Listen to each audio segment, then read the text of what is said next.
I am trying to move away from like I'm not a medical professional. So like Hmm. I'm trying to move away from like anything that could be construed as medical advice. Hmm. I'm researching, like I'm reading things on, Nice. I'm doing the research. I can present you with the research. You make decisions on your own. Nice. Nice. Yeah. Really good. Really good. I was in this exact predicament 2 months ago. Give Yeah. me give me 1 second here. I'm gonna start up your Google Doc, and I'm gonna start writing some notes down, and I'll send this Google Doc to you. And like I told you, I'm going to this one's gonna be a little bit more concise on our first session, but our second session next week we'll go really in depth onto this. So Hmm. for today, I'm gonna give you kind of the branding 101 that I have learned so far, Awesome. as a documentarian, if you will. Okay, so all right, you say you felt snake oil salesman like because you were promoting this guide here.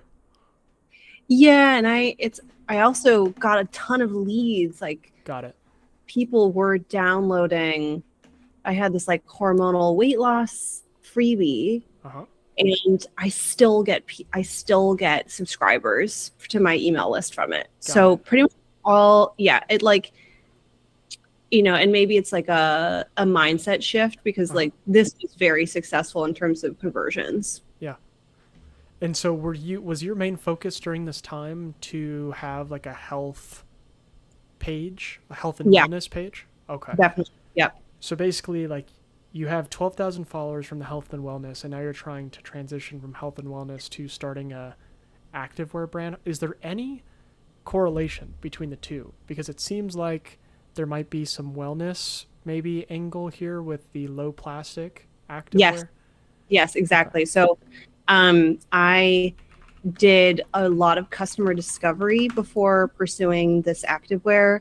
And it's very like female health focused, but I did find um, basically a lot of people I know who had um, either some health issues like fertility issues, um, or like PCOS, or endometriosis, which are other sort of like female focused health issues. Okay. They started to reduce their microplastics. They would um, focus on, reducing fragrances in their homes. They're becoming a lot more mainstream, these ideas of sort of um, low tox Uh huh. reduction. The other tricky thing for me is like the term low tox is highly politicized at this point, and I'm Okay. trying to stay very neutral. Like like I don't want this to be a exclusively like a Maha account, and I don't want it to be like super Yeah. liberal. There's like this concentric circle where like liberals and Right. conservatives overlap, and it's this idea of like microplastics are harming the earth and people, Got it. and or pesticides, etc. Got it. So it's a little hard. It's hard. Understood. Understood. Okay. So a couple things here. You have these, and these gained you a lot of followers. Where's this other one here? 476. Where did it Mhm. go? Anyways, this 476 is probably the same one. I might have passed it Yeah. here. Same Yeah. idea. Yeah, this one right here. Okay, what is this? I wish I had known sooner that eliminating dairy and gluten, taking omega-3, walking outside would mean that I could sleep through the night again, improve my digestion, grow my hair back, regulate my cycle, and finally feel like myself again. Nice. Okay. Okay. And tell me a little bit more about what you're doing now. Is Mhm. your low plastic activewear brand, is this like this low toxic, and I'm going to say a lot of, or I'm going to ask a lot of stupid questions here because I'm out of your world. Yeah, it's fine. Uh, This is my very unique part of the internet. is your low toxic, low plastic activewear brand very appealing for women? Yes. And Yes. can you dive deeper into that just a little bit? Yeah. So, there are, everyone knows Lululemon, and I Okay. think most people know Aloe. Okay. Um, and people really like the fit. But the women, again, who I've sort of connected with, I had this customer discovery survey, who have had they're very female centric experiences in terms of like fertility, again, this PCOS or endometriosis, which are, again, very female centric health concerns. They're now focusing on reduction of plastics and reduction of sort of like increasing their low tox environment. And so there is this sort of crossover now of usually women who are looking to reduce their, for lack of a better term, toxin exposure for their health. And that is translating into activewear. And again, my algorithm is feeding me. There are very few sort of hormone friendly, quote unquote, low tox activewear brands. And I saw an opportunity to sort of take that and start building my own. Beautiful. And yeah, I guess that's it. So here's what we're going to do. And for everyone watching too, also chat, let me know. I've been thinking a lot about these streams, and I'm like, I want to almost frame these streams almost like as a show. And what I want to do in this show or episode, if you will, is leave you with one experiment to try. Okay? So the good thing here that I'm hearing from you, Dana, is that although you've made you've made adjustments, it's not a complete 180 pivot. Mm-hmm. Similar to like on my page, which I won't go through all the history of my page because I know we're a little bit crunched on time for this session, but my page, I started off, as I told you over the DMs, like I've had many different business ventures. A lot of them have failed. Pretty much all of them have failed, but I've tried a ton of stuff. And on this page 2 years ago, I was making content tips, if you will, for real estate agents. And my audience now are not primarily real estate agents, which is for the better. I've repositioned myself so that I can talk to people that I actually more closely align with. But that's an example similar to you where I wasn't entirely all the way off. I made a pivot, but it wasn't like me on this page talking about basketball and now I'm talking about content. In your case, you have a small pivot, but in the opposite effect. You already have it seems like the audience here that you've attracted, it has a lot of aligned interests with the audience that you're trying to attract now. If Definitely. they are women who are looking for health improvements, low toxic exposure, like you said, hormone balancing, like these types of topics or words seem like they resonate still with your future audience you're trying to attract, right? Yeah, definitely. Here would be my exercise or my experiment for you, and I'd love to see what results out of this. Would love for you to report back next week too and see how this goes.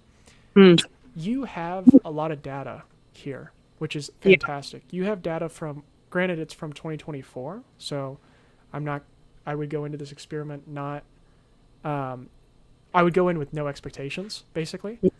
But you have a lot of data here, more specifically around words that you've used too. So like you have this video with 476,000 views, same with all these others, right? But I want to circle in on this one in particular because you mentioned this, like, I want to be a documentarian, or how do you want to call it? I want to be this non-expert, similar to me. This one really struck a chord with me because of how you framed this. You said, I wish I had known sooner. Perfect. Immediately, like when I read that, I'm thinking you're not an expert, you're sharing a mistake or a regret or something human.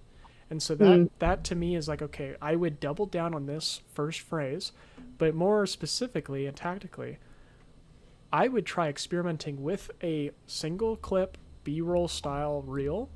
And hear me out, chat, because I know I typically will advocate against these types of reels, but just hear me for 1 second. And Dana, I'll put this in a Google Doc, everything I'm saying. So, awesome. And I'll send this to you. My number one suggestion as an experiment would be to take what's already worked for you in the past, something like this. Obviously, you want to change the footage so you're not, making a salad, but more so maybe it's you in the background trying different clothes on or something, or maybe it's you in the background at Lululemon, right? And try to take as much of this text as possible and just literally like Mad Libs, just change some of the words so that matches your current goal. So instead of like, I wish I had known sooner that eliminating dairy and gluten and blah, blah, blah, blah, blah does all of this. Now try this type of B-roll clip, but say, I wish I had known sooner that X, Y, and Z, low plastic, blah, blah, blah, blah, blah, does this, this, this, and this. Mm-hmm.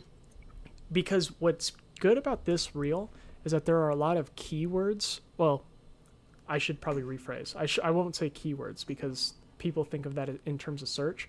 There are a lot of buzzwords here that are mini topics. For example, like omegas. If I was in the nutrition world, omega-3s, since a lot of people are interacting with this, and in the comments, a lot of people are probably talking about omega-3s.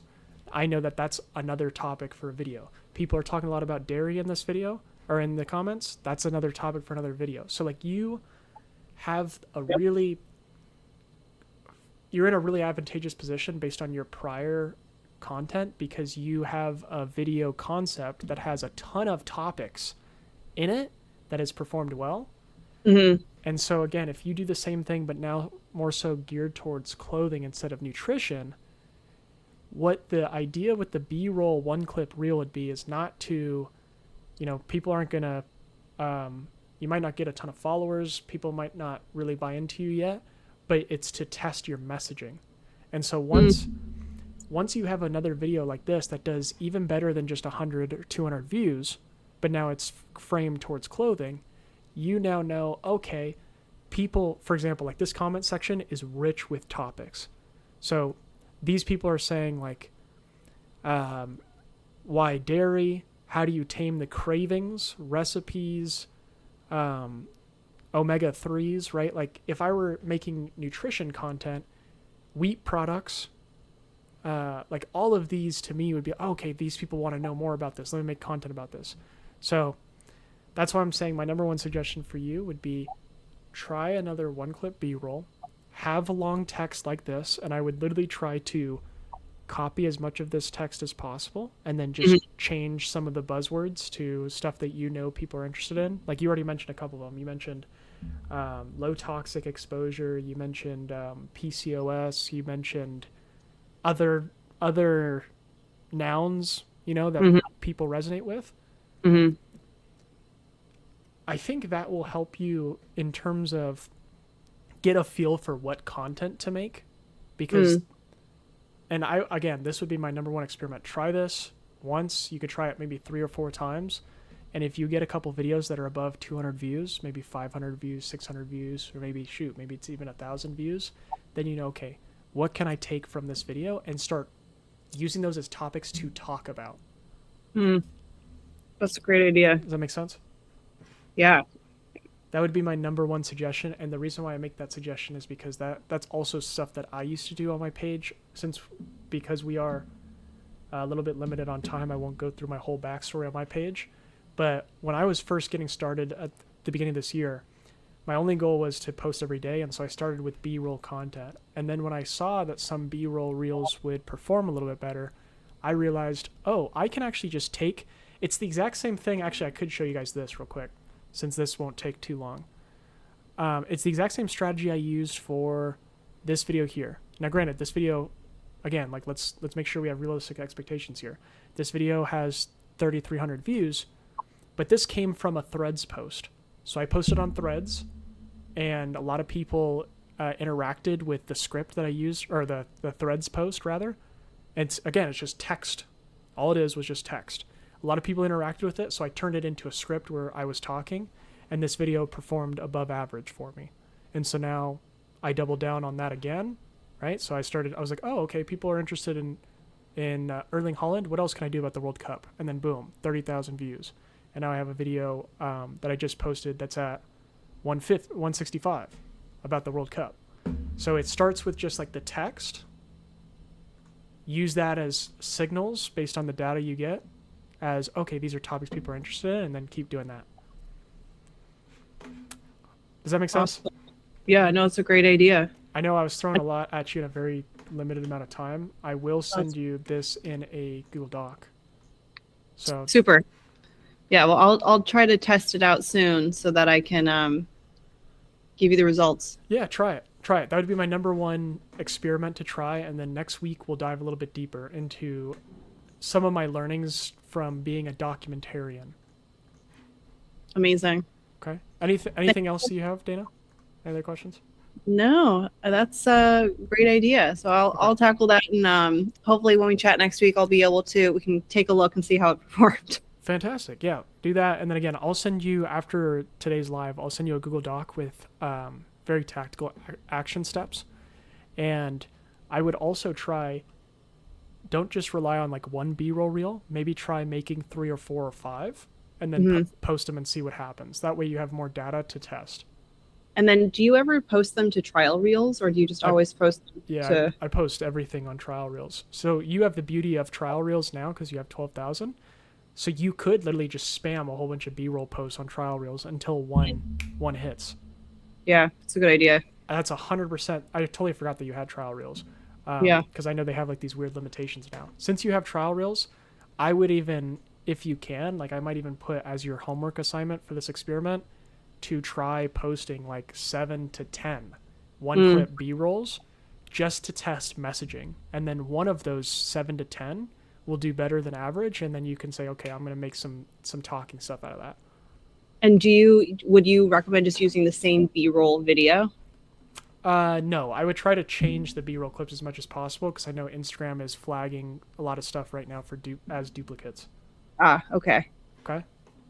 All right. Well, I'll give it a shot. We'll see how it goes. Awesome. Thank you so much, Dana. I really appreciate it. I'll message you after this. Okay, sounds good. Thanks so Awesome. much, John. Cool. Okay.